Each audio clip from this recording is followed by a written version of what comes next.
ढाका की सड़कों पर लहराते पाकिस्तान के झंडे और कश्मीर की आजादी के नारे ये बता रहे हैं कि जिस पड़ोसी को हमने अपने खून से सींचा था, आज वही हमारी पीठ में खंजर घोंपने की तैयारी कर चुका है। जब देश की सुरक्षा पर आई आंच तो त्रिपुरा के राज परिवार ने राजनीति की लकीर मिटाकर दिल्ली को दे दी ऐसी चेतावनी, जिसे अगर नजरअंदाज किया गया तो पूर्वोत्तर का नक्शा खतरे में पड़ सकता है। पड़ोसी के घर में लगी आग को तमाशा समझने वालों की नींद दबोड़ने वाली है, क्योंकि सरहद पार से उठ रही चिंगारी ने साफ कर दिया कि अगला निशाना भारत का कश्मीर और नॉर्थ ईस्ट है।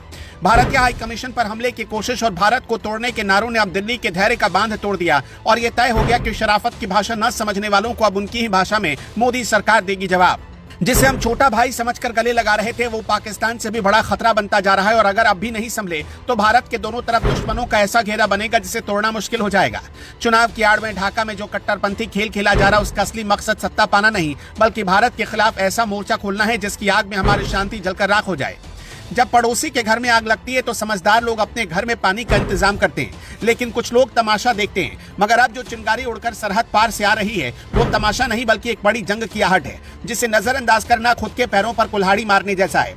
आज भारत के पूर्वी मोर्चे पर जो धुआं उठ रहा है वो किसी मामूली आग का नतीजा नहीं। बांग्लादेश की जमीन पर पाकिस्तान का झंडा लहराना, गाजा के पोस्टर दिखना और भारत के कश्मीर को आजाद कराने के लिए नारे लगाना सिर्फ एक संयोग नहीं, ये एक सोची समझी साजिश का हिस्सा है। ये वो खतरा है जिसे आज अगर नजरअंदाज किया गया तो ये कल भारत के लिए पाकिस्तान से भी बड़ा सुरक्षा सरदर्द बन जाएगा।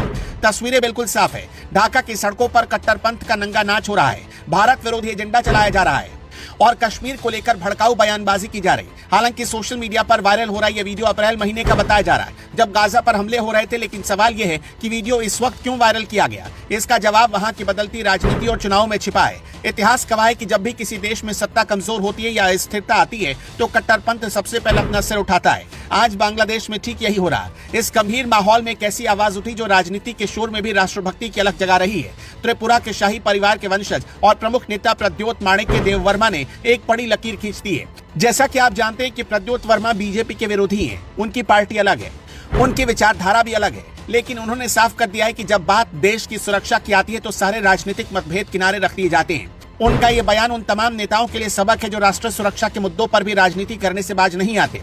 प्रद्योत का कहना है कि मैं बीजेपी का विरोधी हो सकता हूं, लेकिन जब देश की बात आती है तो सरकार के साथ मैं चट्टान की तरह खड़ा रहूंगा। उनकी चिंता हवा हवाई नहीं बल्कि जमीनी हकीकत है।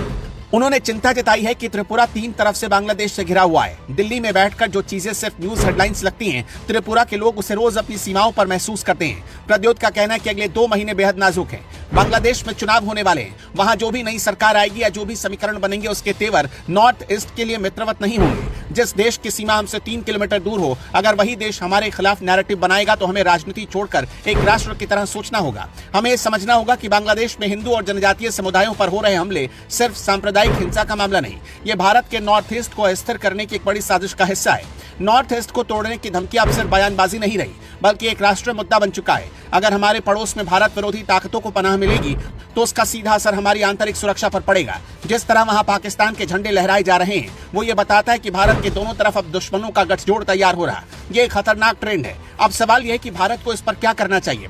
क्या हम सिर्फ कड़ी निंदा करके चुप बैठ जाएंगे? बिल्कुल नहीं। भारत के पास इसका जवाब देने के लिए सिर्फ सेना ही एक रास्ता नहीं है, हमारे पास और भी कई मजबूत विकल्प मौजूद हैं। सबसे बड़ा हथियार है डिप्लोमेटिक प्रेशर, यानी कूटनीतिक दबाव। इसके अलावा वीजा और मेडिकल डिप्लोमेसी भारत का एक बड़ा हथियार है। बांग्लादेश के लाखों लोग इलाज और व्यापार के लिए भारत आते हैं। अगर भारत ने अपनी नीतियां सख्त कर दी तो ढाका में हड़कंप मच जाएगा। इसके साथ ही बॉर्डर सिक्योरिटी को और ज्यादा सख्त करने की जरूरत है। भारत ने दशकों तक बांग्लादेश को छोटे भाई की तरह सपोर्ट किया। 1971 में उनकी आजादी से लेकर शिक्षा, व्यापार और मानवीय सहायता तक हर मौके पर भारत बांग्लादेश के साथ खड़ा नजर आया। लेकिन बदले में अगर गाली, धमकी और भारत को तोड़ने की बात मिलेगी तो सवाल उठना लाजमी है। भारतीय हाई कमीशन पर हमले की कोशिश अंतर्राष्ट्रीय नियमों में सीधा रेड लाइन क्रॉस करने के जैसा है। अगर किसी देश में राजनयिक मिशन सुरक्षित नहीं तो उस देश की सरकार सीधे सवालों के घेरे में आती है। यह अक्षम्य है।